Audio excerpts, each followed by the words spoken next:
Hello friends, my name is Behroz. I'm a finance executive by profession and welcome to my channel where I share with you how you can go about achieving career and financial success. Now in today's video, we will talk all that you need to know or should be knowing about TFSA and how TFSA can make your money grow 2.5 times. 2.5 times. So whatever you invest, you are able to grow it by 2.5 times in 15 years or less than 15 years. So I will explain all of that. It is one of the best instrument in Canada for you to get wealthy. Now let's talk about what is TFSA. TFSA is essentially an account or a saving account, which stands for tax-free saving account, which the government of Canada has provided you in order for you to invest in that account. So you contribute in that account. Whatever you contribute in this account, you can use it to invest and grow your money.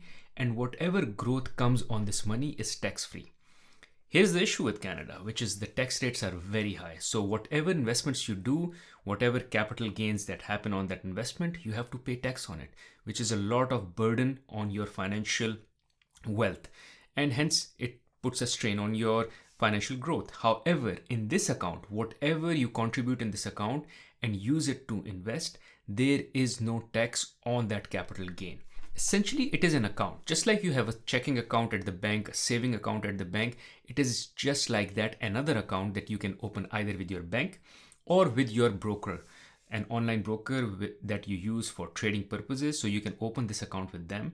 And any money that you contribute in this account, you can use that money to invest further. And all capital gains that happen in this account on the money that you've invested are tax-free. So you don't have to pay any tax for the money that is in this account. How beautiful is that? However, as I said, there are certain limitations and we'll talk about them. Before going into the limitations, let's quickly talk about the eligibility. You have to be 18 years and above. Secondly, you have to be a tax resident of Canada. So even if you made your landing recently, like you immigrated to Canada, you still have to wait 1 year before you file your taxes. Once you file your taxes, only then you are eligible to invest in the TFSA account. Before that, even if you are present in Canada, even if you started working, however, you've not filed your tax return just because, let's say you came in November or December of the year and you've not filed your tax return because tax return are filed the year after, in that case, you are not allowed to contribute in this account. So you have to first file in your taxes. Once your taxes are filed, the government of Canada lets you know what is your contribution limit for that year and for the years before. Now, if you are an immigrant who just landed, that means you don't have any history. What that means is that since you don't have any tax filing history, hence you don't get any contribution from the past. You only get the contribution room going forward. Now, this contribution room currently is around $7,000. It used to be lower than that, and it keeps increasing based on inflation. What it means by $7,000 is that up to $7,000 you can contribute to the TFSA account in any given year. And this contribution room keeps increasing. So let's say last year my contribution room was $7,000. That was my first year when I filed my tax return after I turned 18. Then the next year it will be another $7,000. So now my contribution room, if I didn't contribute anything last year or this year, in total is $14,000. So in 2 years time, I can contribute $14,000. If I don't contribute anything next year, assuming the contribution room is again $7,000, now I have $21,000 worth of contribution room. So this contribution room keeps adding up as the years pass. However, it is better to take advantage of contribution earlier in your life, earlier when you're young, so you get benefit of the compounding on this account, because the earlier you invest or contribute in this account, the earlier you can invest that money. The earlier you invest that money, the more return you can generate on that money, and hence your path to financial freedom, your path to getting wealthy. Now, what do I mean when I say you can contribute in this account, but that money can also get invested? So just like your saving account, when you put money in your saving account in the bank, you can't use that money to be invested somewhere else. However, in case of TFSA, when you contribute money in this account, you can direct that money to be invested into the stock market. So you can buy stocks, you can buy GICs, you can buy bonds using that money. And as you buy stocks, as you invest in the stock market, you get returns from the stock market. for two primary reasons. One is because of dividend, the dividend that the stock may be paying you, or the interest that you might be earning on whatever investments you've done. And second is capital gain. So whatever stock you bought, when it grows in value, you gain some money as well. And all of this, as I previously said, is tax free. You don't pay any tax on the dividends, and you don't pay any tax on the capital gains as well. Now, apart from the contribution limit every year defined by the Government of Canada, there is also a maximum contribution limit, which currently is $95,000. So currently the contribution limit for every year is $7,000, and in total the investment that you can do in the TFSA account can go up to $95,000. Now, the total money in the TFSA account can be more than that, just because you invest $7,000 and it grows. However, your investments in total, which is every year when you invest $7,000, cannot go above $95,000. So $7,000 plus $7,000 and so on and so forth cannot go above $95,000. What this essentially means is that you can max out your TFSA contributions of $7,000 each year up to 14 years.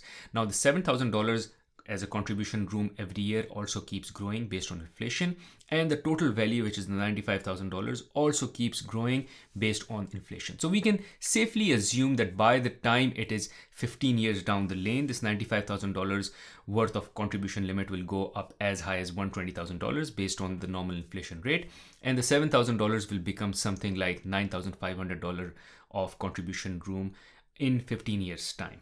So if I am to assume that this contribution room keeps growing based on inflation as it has done in past, and the total lifetime limit also keeps growing, and you keep maximizing your contributions. Like you start with $7,000, and every 3 years we can assume that the contribution limit per year increases by $500.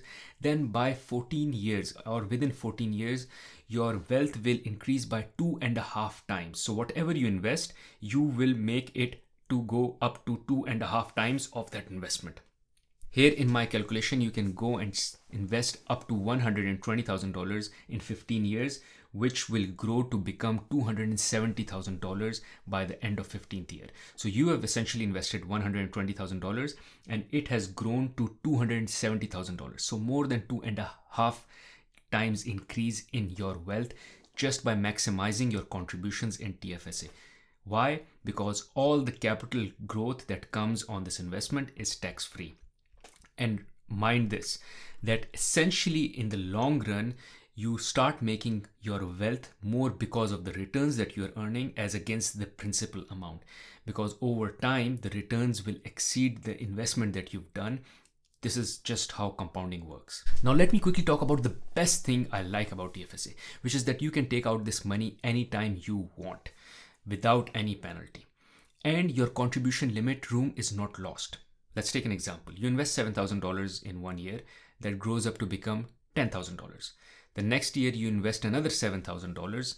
Now this is $17,000, and that the total money grows up to become $20,000. Now you decide you want to buy a car, or you invest in a house, or whatever it is. So you take out this $20,000 at the end of second year. Once you take out this $20,000, you have to pay no penalty on it, and all of this $20,000 you can just take out without paying any tax on it. You take out this money, you use this money, and in year 3 you decide you want to go and invest back into the TFSA account because the purchase that you made, either you didn't make the purchase or now you have extra $20,000. You can simply go and invest back those $20,000 plus the $7,000 contribution limit that is created in year 3, because every year you get $7,000. So essentially you can go back and invest $27,000 back into the TFSA account. So essentially speaking, you didn't lose any contribution limit. Rather, you invested $14,000, you took out 20, and then you can put back $20,000 because now your new contribution limit is not $14,000 anymore. It's $20,000 because you took out 20 and you can put back $20,000 in the TFSA account. Now, last but not the least, you cannot over-invest in the TFSA account. If you over-invest in the TFSA account, there is a penalty because the government doesn't want you to enjoy tax-free benefits on any amount more than the contribution limit. So in case you by mistake invest more than $7,000 or whatever the contribution limit is for that particular year, or the total contribution limit that you have, take that money out because otherwise you will be paying penalty on that money. It is somewhere around 1% on monthly basis, which is a huge penalty. So avoid that. Thank you for watching this video. Hopefully this video helped you get clarity on the importance of TFSA and how it can help you grow your wealth. In case you found value from this video, I'm sure you'll find value from another video on my channel where I make a comparison between different kind of saving accounts that the Canadian government is offering, including the TFSA. So TFSA, RSP, RESP, DCPP.